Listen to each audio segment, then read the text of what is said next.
Welcome to another video. I'm outside the Emirates, which can mean only one thing. Arsenal are about to play their last home game of the season. It's game week 37 and it's an absolute banger.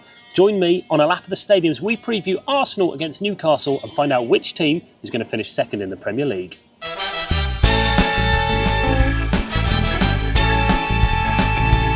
Yes, welcome back to North London. If you're new around here, my name's Charles. We're going to go on a lap of the stadium and preview a Premier League fixture on the day where Declan Rice is actually down in the Armoury signing the new home shirts. If you haven't seen it, it's delicious. Before we take a lap of the stadium, if you could do me a massive favour, hit the thumbs up button and consider subscribing. It helps us build this Arsenal community and really helps the channel out.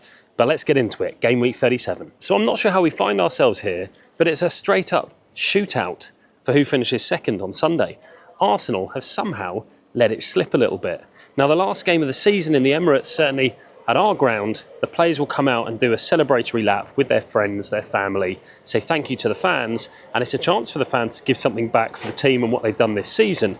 But if we get this wrong, it could be disastrous, and you could see a chorus of boos. A month ago, Arsenal had everything to play for. We were in the Champions League, and Liverpool didn't quite have both hands on that league trophy. Of course, we now know they're very much winners and Arsenal are out of Europe.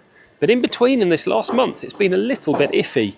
Draws against Brentford, Everton, Palace, a loss to Bournemouth, and even a draw at Anfield. I mean, Arsenal now only find themselves 2 points clear of third place, Newcastle. Champions League football is pretty much assured. I'm not too worried about missing out on that. But for a home team that have had away fans singing second again, ole ole, I'm sure they'd be very disappointed if we were in fact to finish third. In truth, goal difference is our friend this year, and if we were to get a win or a draw, we're fine. But if we lose to Newcastle, I can't see them dropping points in their last game against Everton, even if we were to absolutely smash up an already relegated Southampton. We do finish second. I think there was enough in this season for our fans to feel we can build on this. Yes, it would be 3 second places in a row, and yes, it would be no trophy for another season. But I think even in a tough season where we've seen the wrong injuries at the wrong time, if we do finish runners-up, it gives us a platform to kind of move forward. But Sunday might not just be about the Arsenal. Newcastle will want to have their say. So what can we expect from the Carabao Cup champions? That's right, they won a trophy, didn't they? I guess I could say they're in form. And in some of their personnel, they have one of the best midfield engines in the Premier League, all feeding into Isak up front. In Tonali, Murphy and Gordon, Newcastle are a bit of a threat. We saw earlier in the season how they tore Arsenal apart over 2 legs in that Carabao Cup semi-final, but I wouldn't say that performance was very kind of normal for how Arsenal play. I think the pressure of the occasion got to us, and fair play to Newcastle, they stepped up nicely. But in this last game, we have more players back now than we did against them, and I don't think we have the fatigue we had over the Christmas period, so I expect there to be a bit more on show up front for us. Arsenal just need to go on the attack, don't they? Saka and Martinelli both start, and in my opinion they're both starting to look back to their normal selves. Golden assists coming in and they look way more attacking than they have done at parts of this season. The difference though is who's going to play up top with them.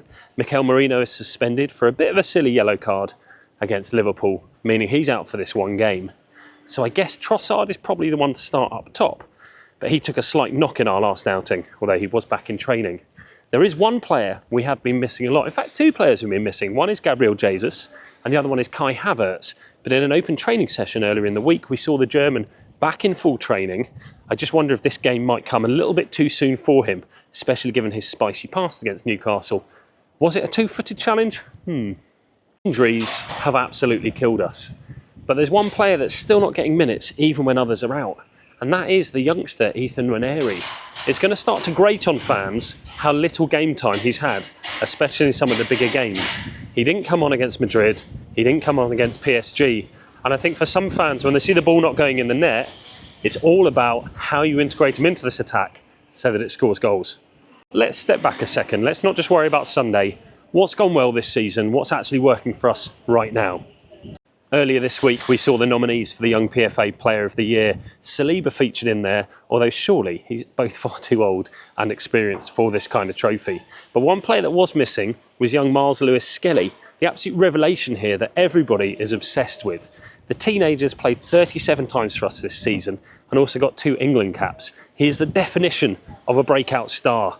Now, I get from some quarters that he shouldn't be in that list, and that's fine, but for me, He really is exactly what that trophy is about. He's been superb as a left back, and I do wonder going into this game whether he'll be left back or stepping into that defensive midfielder role, depending on Declan Rice's fitness. Our midfield trio normally would include someone at left centre mid, and that would have been Marino, I guess, if he was fit. But he's out.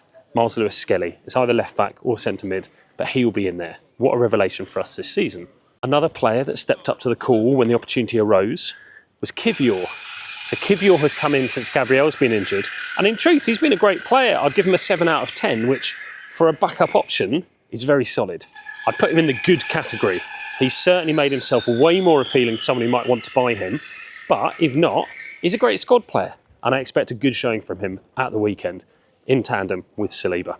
Elsewhere, Thomas Partey is probably having his best Arsenal season, but it is farcical what is happening with his contract.